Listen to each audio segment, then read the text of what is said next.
Hi, this is Roger. Thanks for dropping by.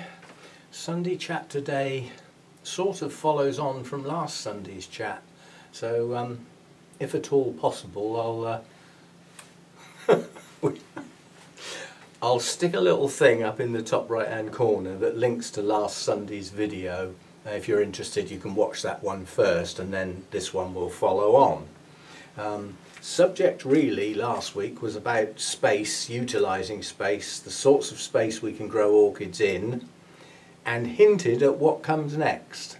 And what comes next may have happened to many of us. It certainly happened to me, more than once even. You run out of space. So your allocated space, the space where you've chosen to grow your orchids, which might not be the only spaces you've got, hint hint, but it could be. And slowly but surely, or in some cases rather rapidly, it's all filled up. And you might be at a show, or you just might be in the local store and you see an orchid and you think, oh, I really like that, where the hell am I going to put it? I've got no room. And you have to leave something you would really like on the shelf, simply because you've run out of space. So what can you do? Well, first option, obvious option really, is there any other space you can start using that perhaps you weren't using before?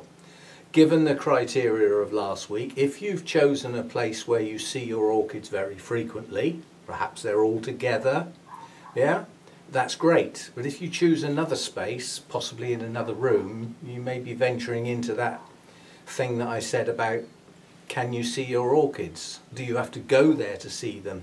Do you have to go there to maintain them and look after them? All that sort of thing from last week. So we've got to the point where we've sort of run out of space. And I'll do part of this with the camera in my hand, but initially, first of all, we've got to think about why we've run out of space. And there might be more than one reason. It might not be even obvious. But the chances are, like most of us, including me, you started with a store-bought Phalaenopsis. Pretty blooms must have, all that sort of thing, or it might have been a gift from somebody. So that's how you started. Now, I haven't got any typical Phalaenopsis. The ones I've got are in there. Well, if those dogs are going to keep on, I'll have to stop and start again in a minute. And the plane, there's dogs and planes. What else could we have? Man with drill, motorbike, tuning up the motorbike. We've had that during the week, but you know, I suppose that's work. Anyway, so if you've got those store-bought Phalaenopsis, as we know, they are what I call linear, Vandaceous-like almost. The leaves come out either side, so they're great for putting on a windowsill because there's no width to them. Just the single width of the pot is about all there is, and the leaves go out either side. But they can go out that much. And then you get something like an Oncidium perhaps, or an intergeneric in Oncidium type, that tends to go up and out. But that can go up and out in all directions. So sometimes you're looking at trying to get it on a windowsill and the leaves are touching the glass, which can then burn, either through cold or heat. Yeah, so that's not ideal.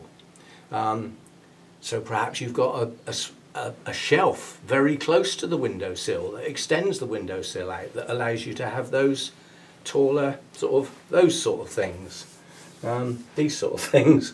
But you'll have types of orchids. You may only have Phalaenopsis types, and you'll have already worked out that on a windowsill environment you don't get many on because they take up width. Not that way, and you can't interleave them like you can with the softer leaves. You can squash Oncidiums up and the leaves will all tangle up and it looks like one big plant, and when in fact it's 6 pots in a circle. Doesn't do them a lot of good, but it can work. We can't do that with the strappy-leaved, stiff-leaved plants. They won't have it. So you've run out of space. So first of all, what types of orchids have you got?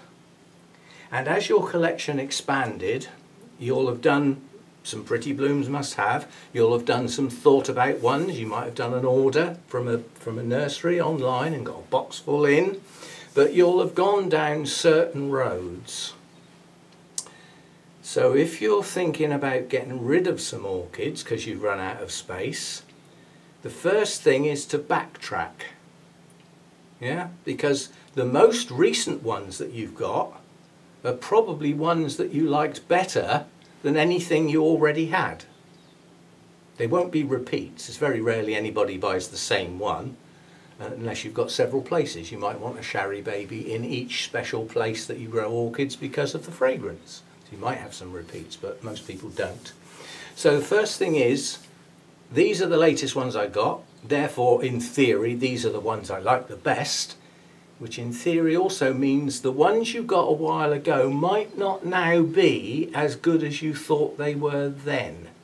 So if you're thinking about getting rid of some plants, that's the first place to look. Those you've had the longest. Now you get a bit attached to orchids, it's just a plant. And if there's a couple of things you really, really want, then something's got to give. So do you really, really want that orchid that you may have had 5 or 6 years? Yeah? Is it really as good as you once thought? Is it as good as the ones you'd like to get in now but haven't got room for? So in rationalisation, the first thing to think of is, to me, is the older ones, do they still stand up with your current view of what you'd like your orchid collection to look like? Now, once upon a time, it might have been all Phalaenopsis. You might have diversified now and gone into other genera. You don't even want any of them anymore. So they're all gone. Yeah? Now, some people do that. So, think about, do they still hold their own in the collection? Now, I've got certain criteria when I'm buying nowadays that plants have to fit into. And if they don't, the chances are they won't get bought. First thing, how long do the blooms last? Is there a potential for more than one blooming a year? If not, if they don't last long, can they do it more than once? Yeah, and we'll go on to some of those in a minute when I get the camera down. So how long do the blooms last? You might have got an orchid that the blooms were absolutely stunning and you're lucky to get 12, 14 days out of them once a year. Does that still work for you? Does that still justify that amount of space that that one plant takes up? So there's a thought. In addition to that, especially with the Oncidium type intergenerics, they come and go and they vary an awful lot. There's one just gone here that I'd like to have specifically picked on, but the bright yellow one here with the reddy brown patches that's been in bloom for some time, it's just finished now. I got that because of its colour. I didn't know how long the blooms were going to last. I had a fair idea because of its type and what was probably in it by the shape of the bloom and the plant size and everything. So you can get a rough idea. It doesn't always work. But yeah, so how long do those blooms last? And how good are those blooms on those older plants compared with some of the newer ones or some of the ones you'd like to get in? Are they a bit bland? Are they totally devoid of fragrance and the ones you want to get in have got the fragrance, which to you is important? So all these sorts of thoughts can help you choose some, and I don't mean plants to bin necessarily. You might have excellent plants in your collection. There's not one dud one. Brilliant. Give yourself a pat on the back. Doesn't happen that often. But you might not want to sacrifice any of them because they're not well or they're not healthy, thinking about chucking them under the hedge in the bin, the metaphorical hedge. So you might be just thinking of passing them on to others. You might be able to make a little bit of money, recoup some of your costs. You might want to just give them to friends. Put them on the auction table at the Orchid Society. There's many ways of disposing of orchids apart from throwing them away, especially if they're healthy plants. So then you've got to think about, how easy is it for me to actually get rid of plants to other people? Do I come in contact with other orchid growers? If the answer to that's no, then you're probably looking at something like eBay, aren't you? And if you sell plants on eBay, watch yourself. You can get caught out. There are a lot of scammers out there that deliberately take advantage of the buyer wins every time. If there's a dispute, eBay will always side with the buyer, not with the seller. And if you're the seller, you lose out. You get told you must refund or you lose your account. So they'll hit you. So make sure you've got good pictures of your plants and that no one can come back and say plant was not as described, yeah, and try and get a refund. Now obviously the normal way to get a refund is to send the plant back, but the idea of selling it is you don't want it back. So don't get yourself in a muddle. Make sure you've got good clear pictures, a good clear description, and your rules and regulations like no returns accepted. You know, you can put that in there. Might put some people off, but and make sure you say, you know, the plant you see in the pictures is the plant you will receive. People love that. Plant like in the pictures, people are a little iffy about unless they trust the seller. So that is a way of getting rid of orchids without doing any person-to-person stuff. But then you'll have to get packing materials, boxes, go to Postman Pat, sort it out, get labels stuck on it, all that sort of stuff. So that is a way. So when you get to downsize, the next thing that can possibly happen is you might look at certain genera in totality and think, oh, they don't do that well for me. I'm going to get rid of all of them. Now that can happen. And you might do that in several cases. Now there's something happening here that's not intended. Because if you've got 5 genera, let's say 10, flashy git, you know, loads of different orchids, look at me. Yeah. And you've decided that you don't like quite a lot of those, either they don't do so well for you in your environment, you assessed your environment not incorrectly but not quite accurately enough for the types of plants you've got in, you might decide they've all got to go. What does that leave you with? You're bordering on specialisation now, depending on how many genera you've kept. And if you do that again in the future, you might end up with just a couple of genera. You're specialising, and that might not have been intentional. It might just have been the practicalities of the relatively limited environment you've got and what does extremely well in it, what sort of does okay, and what just is not growing very good. Yeah? So you've specialised for a very specific reason, for your environmental conditions and what you can do, how you can grow, what time you can put in. And some people do that for other practical reasons, like they can't afford the heater in the greenhouse. Oh well, we'll have to grow cool then, won't we? So out go all the Cattleyas, out go the Vandas, out go all that sort of stuff, and you're left with Masdevallias, Restrepias, Draculas, and you've just specialised. Even if it's not in a specific genus, you've specialised in a type of orchid. And if you do that, you're then limited to those types of orchids. We can always push a boundary in either direction, a bit cooler than your current temperatures or a bit warmer, risk it, yeah? But that's often where the problems arise, is where you've gone into the boundaries and it didn't work. I got some. Right. Well, that's still hot, so we haven't been going too long. I'm now going to do it. We're going to go round with the camera and look at a group of plants and think, if any of these were to go, which ones and why? Yeah, and we'll see what we would end up left with to see if it would actually specialise for me. I doubt it very much. Right, bit of clacking and banging around while I get the camera down.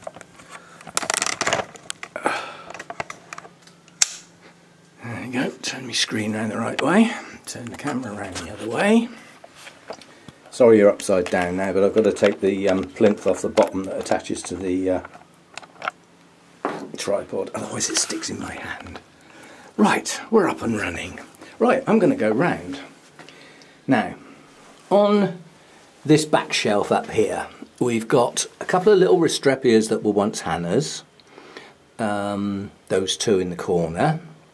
We've got my Renanthera hybrid that had the rot on the stem that's in here because it's a bit shadier and a bit cooler, just to try and get some roots going. In front of that is a Masdevallia that's doing absolutely awful.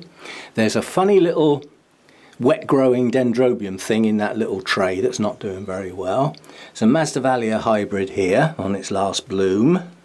Up in the corner there is my Miltoniopsis species, Miltoniopsis phalaenopsis. Next to that is what looks like an empty pot, but there's a Masdevallia in there with one leaf left. It's going to go out any minute now. And next to that is just a single bulb Miltoniopsis off of my 3 big ones. When I repotted it, a piece came off. And it is growing some new growths. And then down below that is the rest of the cooler, shadier ones. We've got the 2 very large Restrepias in each corner that I've had a long time. Now, if I could induce a mass blooming on either of those, they would be showstoppers, but they would need a bit of a tidy up and all those wispy bits trimmed off and any manky leaves. The Restrepia in the middle looks a lot worse than it is because it's got, pardon me, a group of dying leaves that have been like that ages. They just need trimming off and then it will just have the bright green ones. Masdevallia ignea, my Miltoniopsis vexillaria species that I was given to try and get a seed pod on. Another Masdevallia hybrid. That's a Masdevallia Dracula cross, I believe, not doing very well, and my Dracula Bella. Now, if I wanted to rationalise, this is going to sound harsh, but the first things that would go out of that lot are the Restrepias. Why? Because they bloom on and off all the time, but the blooms are tiny. And because of where I keep them, I don't get to see them. Those plants come out, get watered and get put back. And then anywhere between 5 and 10 days, depending on the time of year, they come out and get it done again and get put back. So I wouldn't miss them, I don't think. But they're not actually in the way directly, because I haven't got anything else around that I would use that shelving for. That space would not get filled up by other things.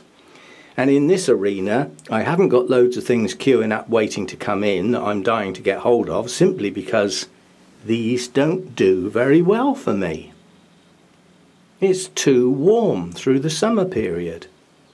So rationalising here doesn't achieve a lot. Really doesn't. Right, what about up here? We've only got 2 Vandas. They live up on that wire. And they're not in the way.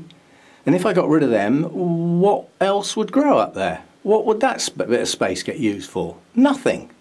They are a bit of a faff because they have to come down and they have to go in the bucket and have a good soak. The problem is they do get sprayed, their roots, now and again, but it's no substitute for a dunk in the bucket. Right, what else up here? I've got 2 Thai Angels.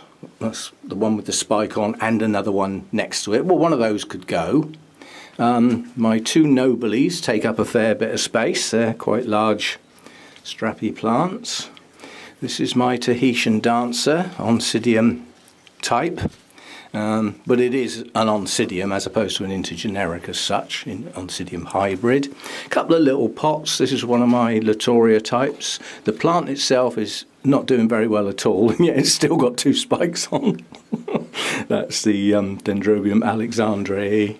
And there's a Brassia up there that I got last year at Burnham's that's coming on. So there's some big stuff there. Now, Dendrobium nobiles I like. When they bloom, they're a really good show, often fragrant, bit big and blousy, but can have very subtle colours. Some can be shouting loud, good sized blooms, and they last pretty good. And in a strong, healthy plant that's a little bit off, and I don't mean that badly, I mean that perhaps some of the canes are starting to grow in the middle of the season instead of at the start of the season, therefore they mature at a different time. These can bloom more than once a year because they're a little bit out of step. And that's often where they're a division rather than a seedling. A seedling should never get out of step. It should grow naturally in its seasonal cycle, if there is one. But A division can be out of step because it depends when the division was took and what state it was in. Were there new growths halfway up, just starting, none at all, you know. So that's often where they get out of step. So if I had to rationalise, if somebody said pick one of those to get rid of, which one would it be? Well, firstly it would be the duplicate. One of those would go. What would that space would that free up? Absolutely nothing, honestly. It's right up the back there, you know, in that black pot to the left of the other black pot. So that would gain nothing, would it? So we're not doing very well here, are we? Hang on. What have we got on the end here? That's a manky looking thing, isn't it? That's a Sarcochilus, and it's a species, Hartmannii, and it won't grow. It just doesn't do well for me. It has got some roots down in there. They're not brilliant, and it's grown a new one recently. It's also lost 2 leaves recently, and it looks like another one's on the way out. It's growing a new one. But I've got 3 Sarcochilus. That one's not growing well at all. The other 2 aren't doing too bad. But if I decided, no, I'm not going to grow those because they don't do very well for me, I'd gain nothing. Yeah, because they're small. Small plants in small pots. And they can go on any shelf almost. You know, I might have to fiddle around with the shelves to get the light right, which I think is why they're not growing very well in the first place.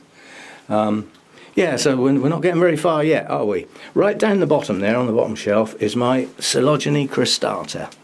And that looks like it wants some water chucked on it. This is its first complete growing season without any disturbance whatsoever. It's pushed up some lovely strong new growths. And on this shelf, it's not in the way.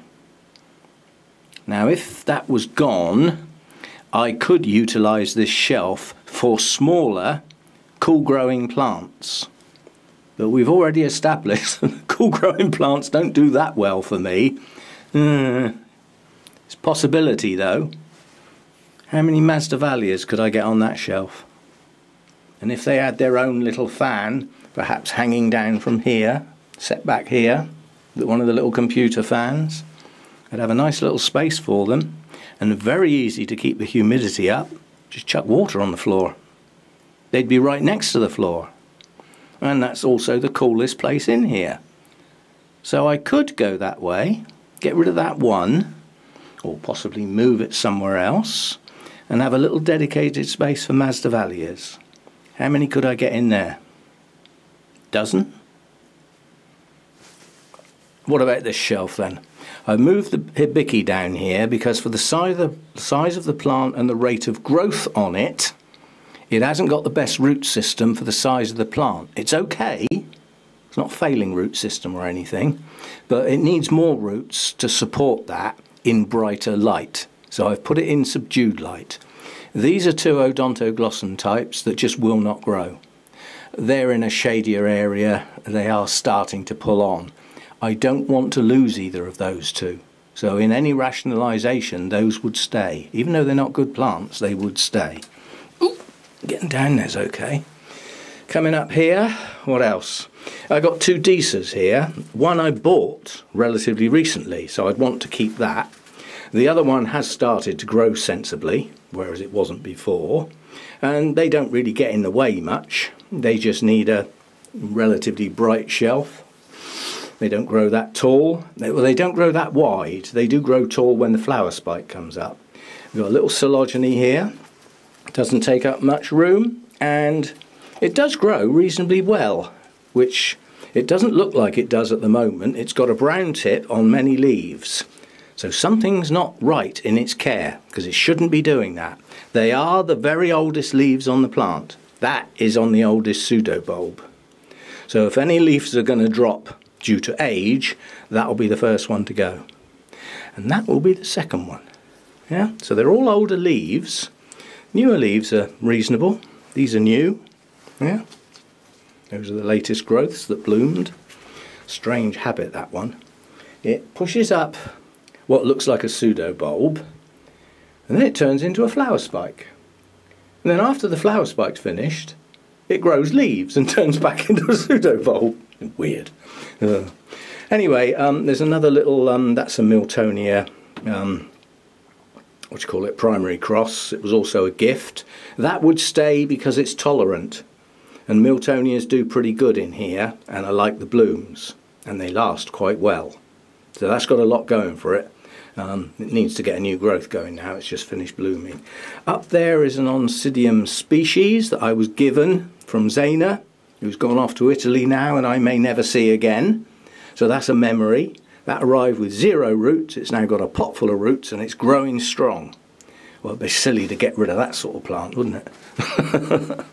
Now down in this lot we've got a hell of an assortment at the moment, and some of these could go. On this shelf, starting up that end, we've got that Gilded Tower Mystic Maze. Has never grown that well, it's starting to grow better. If that went missing, it wouldn't be the last thing on earth. Next to that is, oh, that's one of the relatively new ones.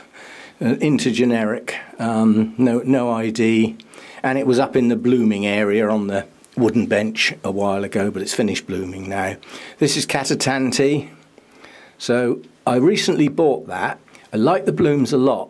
Would it override Gilded Tower? Yes, it would. So if I had to choose between two, that's the one to choose. Yeah. Catatanti has spectacular blooms, but it hasn't done it for a while because it hasn't been growing very good. Borderline, easily replaced if I got rid of that one and then saw a really good one down the line. Huge flower spikes, 50 plus blooms on it. It's a show. So that would not be the best one to get rid of if it was a good plant. And then this one here is another one of the intergenerics that I got recently. That one's actually got a name. It's a Bialara Memoria Donald Yamada, or something along those lines. Not the best of plants, it is starting a new growth, and as it's a recent purchase, I got it for a reason. That would be a daft one to get rid of. This is one of my unknowns. I don't know what it is, but what I do know is it needs potting, needs another pot. So that needs dealing with. And then next to that is my Dendrobium Victoria Regina. It'd be senseless even thinking about getting rid of that. I just spent ages trying to get that. Up the back shelf we've got a Cattleya. I can't see the name from here, but it has got a name. Oh, it's the Little Lemon Drops crossed with something or other. So that's staying because I love the blooms and they last well. Next to that are the two, that's the BC Make that got split into 2 plants. Well, it fell into 2 plants. I wouldn't miss one of those. I probably wouldn't miss both of them if they both went. They're not the largest of blooms, but boy do they last a long time. And they're a real colour changer. So it's got something going for it. So I'd have to desperately need the space to get rid of those. And along here we've got an assortment of Oncidium types and my 3 Paphiopedilums.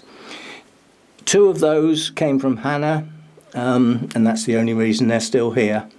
If all 3 of those went, I wouldn't care. The only reason 2 of them are there is because they did come from Hannah, and I did say I'd try and get them going again and recover them. Whether that ever happens or not, I don't know. And then right down the bottom there we've got the Naeviem. So that's an Odontoglossum. Probably Oncidium now. Something next to it that I can't even remember. But it's something that I'm trying to grow roots in because it's actually sat in some moss. And then we've got this strange thing that I can't say that I was given to try and get a seed pod to then be sent off. Because it's becoming incredibly scarce and it's not that common in cultivation either. So it's one that could be lost under certain circumstances, so the idea is to get a seed pod, so that stays. I don't even know if I'm growing it well or not, but the new growths that are on it are pushing on nicely, so far so good. Ugh. Right, that's that lot. Then up here, Chrysotoxum. It's that big. It takes up 1/3 of this shelf. If that went missing tomorrow, I wouldn't worry. That could go. Lovely, lovely show of blooms. Don't even last 3 weeks, and it only does it once a year. And it's huge. or my version of it is. So that could go. That would free up a lot of space. That would be a good one to rationalise.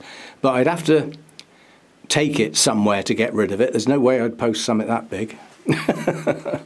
Next to it is the Dendrobium, is it speciosum? Again, it was a gift, and a recent gift, no, spectabile. And the blooms on that are just what the name says, a spectacle. So, and I want to see them, for real, in here. So that one stays. And then down here, this is another one of the recently bought into generics. So that's the yellow one, possibly Yellow Parade, but so that one would stay. Then I've got my two, the Brassia I bought last year that had to sit on the floor because it was so huge that got split up. That's two pieces of it, so they're staying. I want that because I like the blooms. And then there's two Cattleyas the same up in there, one of which is already earmarked for somebody else, but I can't get it to them. Orchid Society member that I can't get to. So that's it. That's the only reason it's still here. And then the little one up in the far corner there, that's staying. I like that one. Right, coming round here, we've got my Coleogyne Moriana Magnifica. Doesn't grow that well for me. Blooms are absolutely gorgeous. I think they last reasonably well, and it's not in the way because it's a cooler grower. It lives on the floor. The Rossio Glossum I've only just got. That would be silly getting rid of that, wouldn't it? The reason I got it is the blooms are huge, beautiful, and last well. So I chose that. It's not one I've been left with after a period of time. It's recent, so that's that. Coming up here, we've got various things. The other two Sarcochilus are over there near the glass. They're not brilliant. So if all three of those disappeared overnight, I wouldn't worry. This is a Cattleya I'm trying to rescue. I could throw that in the bin now and would not worry. This is a relatively recent purchase, Latoria type, and it's Roy Tokunaga, which I really do like the blooms. It needs coming out of that moss now. I think it's got enough roots to do that. Either that or it's probably going to wait till the spring because it'll stop growing through the winter and it'll hardly get any water, so it's not like I'm going to rot the roots because the moss will dry out, so that wouldn't be too bad. I've got my only Zygo, that so far so good. Up the back there is it's a Dendrobium delicatum with an X in front because it's a natural hybrid. And this is its latest growth, and it's got nubbins all over it. That's going to bloom. And there are some nubbins on the previous cane. So it looks like it's going to bloom. And you don't get that for the attractive plant, because that it ain't. What you get it for is the quite long-lasting, one of the most fragrant blooms in the orchid world. Seriously. At one of the Bournemouth Orchid Society shows, one of those, okay, it was a large specimen plant, probably had 500 blooms on it, on God knows how many spikes, but it filled the room to such an extent some people had to leave and get some fresh air. It's that strong. Or that one was. I've got my Dimorphorchis lowii that will not grow. I've had it ages, it doesn't seem to have done anything, although it is putting a new leaf up. It was a gift, part of a set, and the concept of that has sort of faded away because the guy who started it all doesn't post anymore, seems to have disappeared from YouTube.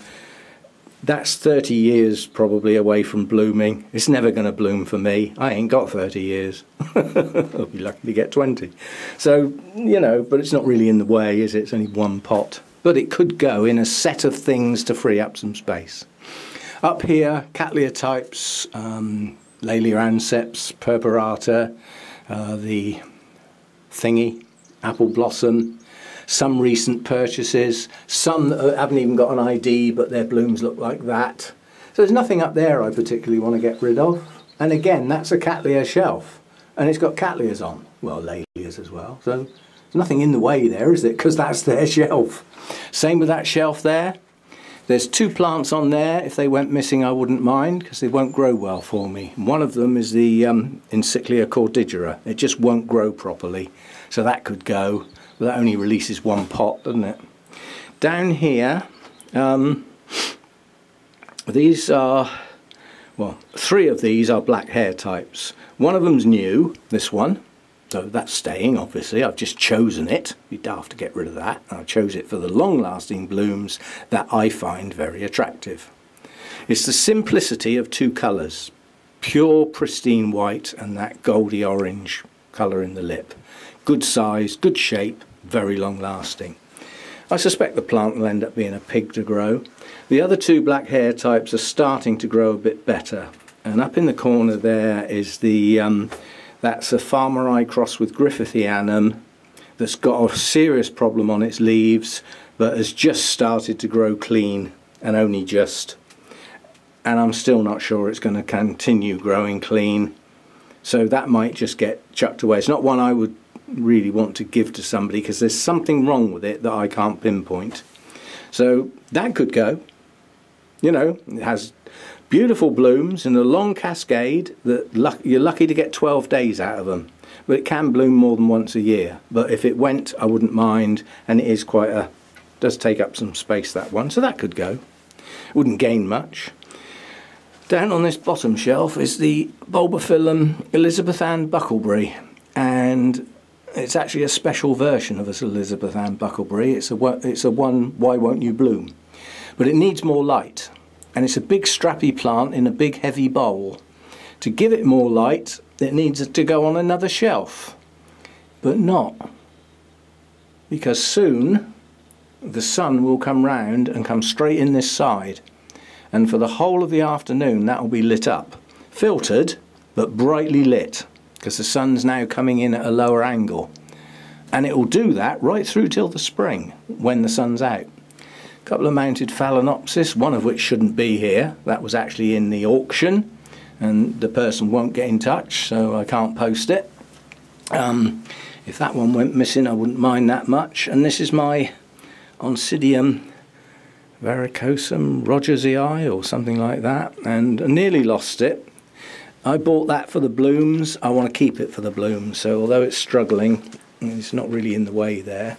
Then we got the big stuff up here, the 3 new Miltonias. I've recently got these. I got them for a reason. They're not going anywhere. But if all 3 of those went missing, that would be a hell of a lot of space, wouldn't it? Now, they're not going to go missing, but once they finish blooming, they won't stay there. They'll go on another tall shelf that doesn't need the extra height for the bloom spikes. So that frees up that space. So that would be moving things, not getting rid of things. My Miltoniopsis live down here. All of those, one I've recently got, yeah, so that's staying. The other 3 came from our orchid show, our 60th anniversary show, and they were virtually rootless, and they appeared to have Fusarium. Unconfirmed, but they did seriously look like it. But I've managed to recover them, get them to start growing, and they don't seem to be doing bad. And I like all 3 of the blooms on all 3 plants. My 2 Sotoanums, one of which has decided to push the spike up. That's surprising. But that was the plant failed through lack of hydration in the heat wave, my fault. And consequently I took off the growing pieces round the outside and ended up with a few separate pots. Well, again, it's a superb plant. When it's got some roots on it, it grows like a weed, blooms its head off.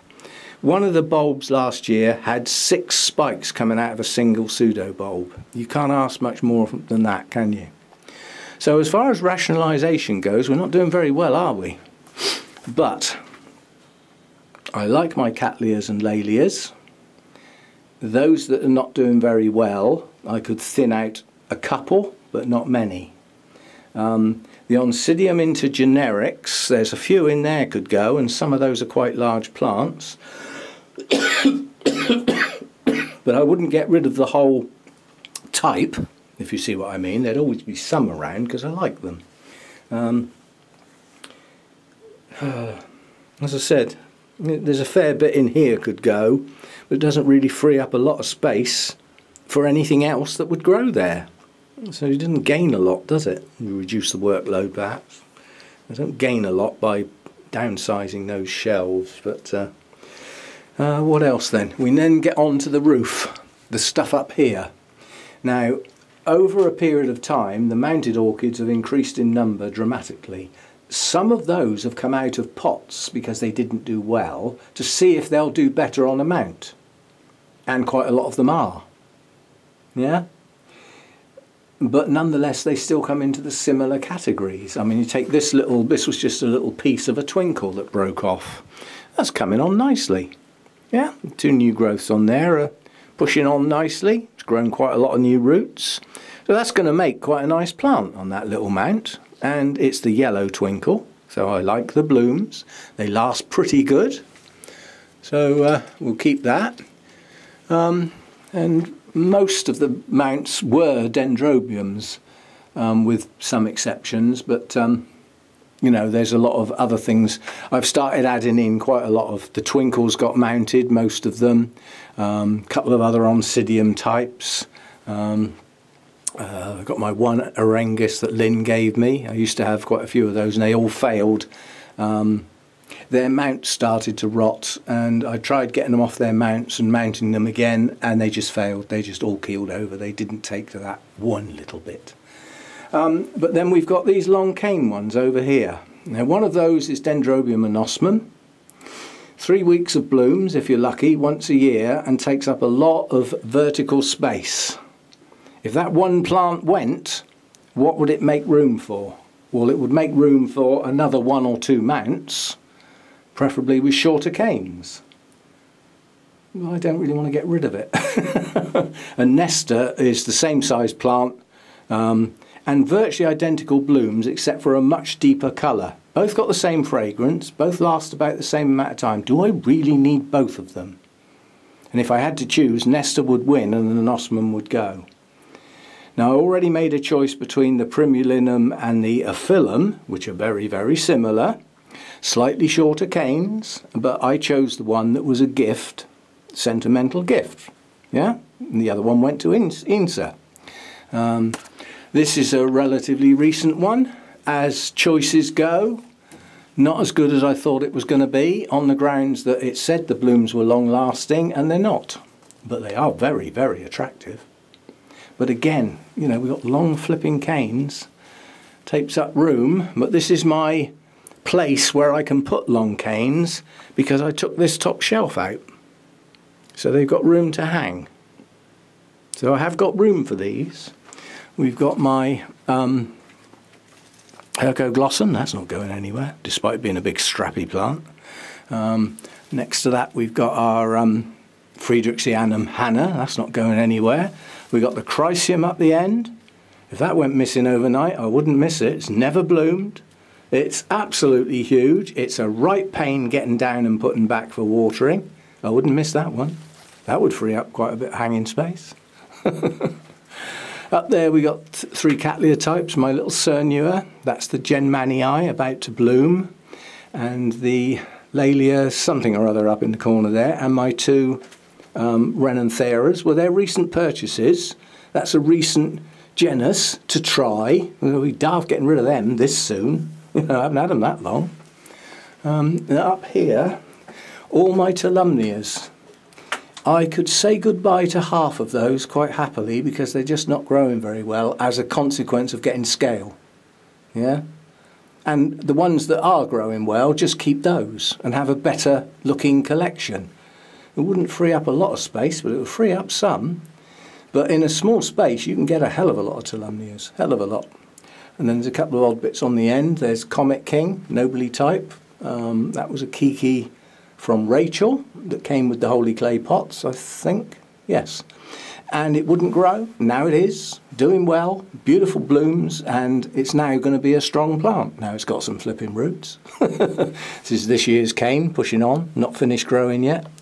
That's my replacement for Primulinum, because it's the Primulinum Laos version, which is the one that has the different types of flowers that are far more attractive. The 2 new growths on it are finished growing.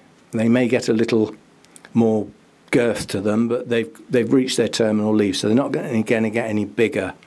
None of these canes are full size yet, I don't think, unless this is a con job and it's not what I bought. but the guy really did assure me. I went right up to him, nearly nose to nose, and I said, "You are sure that's variety Laos?" And no backing up or anything. He was very, very confident, and came from the part of the world where it grows. So hopefully that is what it says on the tin. I'd be most annoyed if it's not. And then coming along here, that was a gift. That's I was going to say Komodo. Kaneko? Begins with a K. I've forgotten. And this one's been out of bloom for a while, but it's normally in bloom almost all year round. And it will be again soon. So that's not going anywhere. Senili lives here for a challenge. It's probably my most difficult orchid. And it could keel over any time. So that's a challenge. I'm keeping that. And a few other bits and pieces. So if I was to rationalise, I wouldn't do it by genus. But in some cases I might. If my Sarcochilus went missing, I wouldn't mind, because they don't do very well for me. If my Restrepias went missing, I wouldn't mind. If my Paphiopedilums went missing, I wouldn't mind. So I could downgrade the number of genera that I've got, but it would still leave me with far too many to have any form of specialisation. The closest I've come to specialisation, quite honestly, is I was just looking at the camera screen and it said 93 minutes, and I thought, there's no way I've been waffling for 93 minutes. That's the amount of battery that's left. But I have been waffling for 3/4 of an hour, so we'll call it a day.